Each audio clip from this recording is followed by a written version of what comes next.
Сәлем достар, бүгін сіздермен мынандай үлпілдек әрі әдемі дәмді бауырсақ дайындайтын боламыз. Егер рецепт ұнап жатса, алдын ала лайк басып, комментарий қалдырсаңыздар болады. Ол үшін жылы сүтімізге тұзымызды, қантымызды және суды қосып, жақсылап бір араластырып аламыз.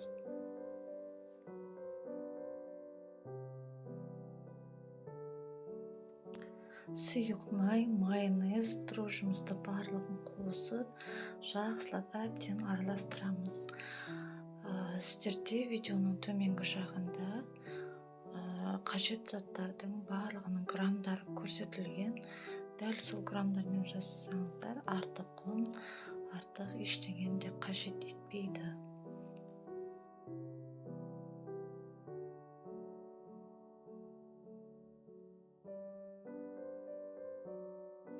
Дайын болған массамызға ұнның жарты бөлігін салып, қасықпен араластырамыз.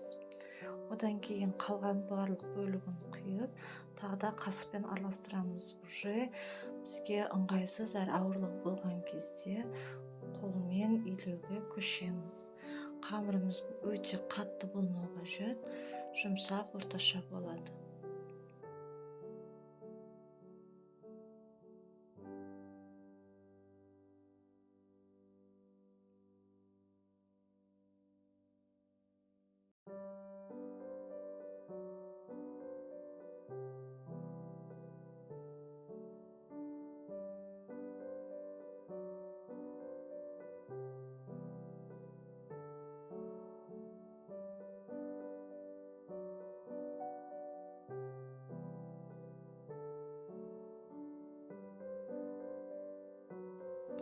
Дайын болған қамырымызды салафанмен орап, немесе пищевой пленкамен жауып, жылы жерге 45 не 1 сағатқа жылы жерге қойып қоямыз, нанымыз көтерілгенше.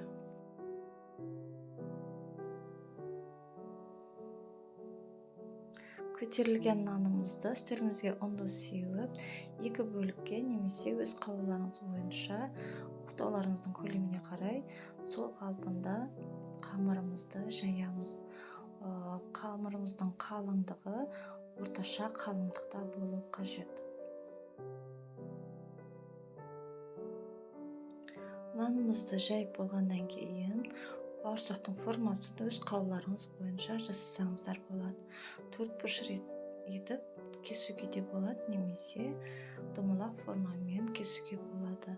Егер сіздерде арнайы формочка болмаса, кесе немесе кружка көлеміне қарай домалақтап өстіп ойып алып, бауырсақтарыңызды дайын жасай бересіздер.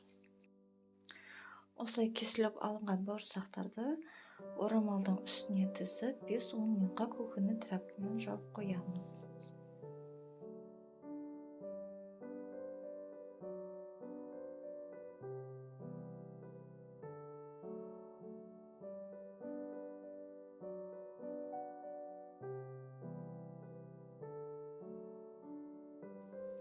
Қызып тұрған майымызға бауырсақтарымызды салып, екі жағы қызарғанша әбден аунатып пісіріп аламыз.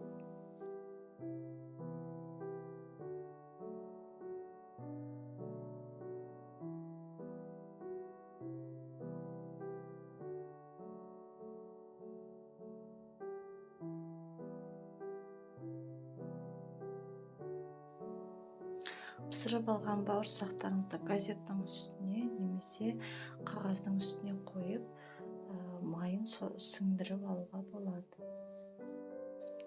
Міндетті түрде жасап көріңіздер, дәмі сондай керемет әрі идеальный болып шығады.